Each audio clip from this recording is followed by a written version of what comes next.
वडील आपल्या मुलीला कलेक्टरपदी पाहण्याचे स्वप्न पाहत होते, परंतु त्याच मुलीबरोबर अशी काही भयंकर घटना घडली, त्यांचं स्वप्न अपूर्णच राहिलं. 25 वर्षे श्रेया बरोबर नेमकं काय झालं, चला ते पाहूया. चॅनलवरती नवीन असेल तर सबस्क्राईब आणि फॉलो नक्की करा. श्रेया यादव, वय वर्ष 25, असे या मुलीचे नाव. श्रेयाचे आई वडील आणि तिला कलेक्टर व्हायचे होते, त्यामुळे कुटुंबातील लोकांनी तिला पुढील शिक्षणासाठी आणि क्लासेससाठी दिल्ली इथे पाठवले. 25 वर्षे श्रेया ही मूळची उत्तर प्रदेशमधील आंबेडकर नगर जिल्ह्यातील रहिवासी.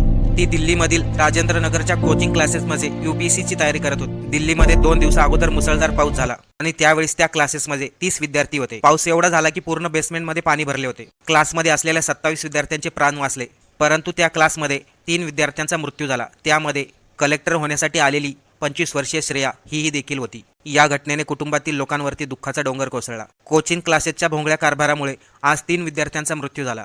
या घटनेमध्ये पोलिसांनी कोचिंग क्लासेसच्या मालकाला ताब्यात घेतले. जर त्याने अगोदरच कोचिंग क्लास रिपेअर केला असतं तर आज 3 विद्यार्थ्यांना